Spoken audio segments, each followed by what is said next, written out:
హుస్సేన్ గుంట కాలువ అన్యాక్రాంతం. నెల్లూరు జిల్లా ఉదయగిరి పట్టణంలోని సర్వే నంబర్ 11/37 హుస్సేన్ కుంట కట్టను పెకిలించి స్థలమును ఆక్రమించి ఆ భూమి యజమాని తన పొలానికి దారి ఏర్పాటు చేసుకున్నారు.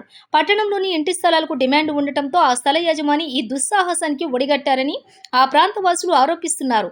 హుస్సేన్ కుంటకు వందల సంవత్సరాల చరిత్రతో పాటుగా పట్టణ ప్రజల దాహార్తి తీర్చడంలో కీలక భూమిక పోషిస్తుందని, ఈ కుంట నిండితే పట్టణంలోని భూగర్భ జలాలు పెరిగి పుష్కలంగా బోర్బావుల్లోకి నీళ్లు వస్తాయి. కుంట కాలువను ఆక్రమించితే భూగర్భ జలాలు అడుగంటి పోతాయని పలువురు తెలిపారు. హుస్సేన్ కుంట కాలువ కట్టను జేసీబీ సహాయంతో సుమారుగా 40 నుంచి 50 అడుగులు తొలగించి కాలువను పూడ్చి అక్రమ రహదారిని ఏర్పాటు చేశారు. ఇప్పటికైనా రెవెన్యూ అధికారులు స్పందించి ఈ దురాక్రమణను అడ్డుకోవాలని ప్రజా సంఘాల నాయకులు, పట్టణవాసులు కోరుతున్నారు.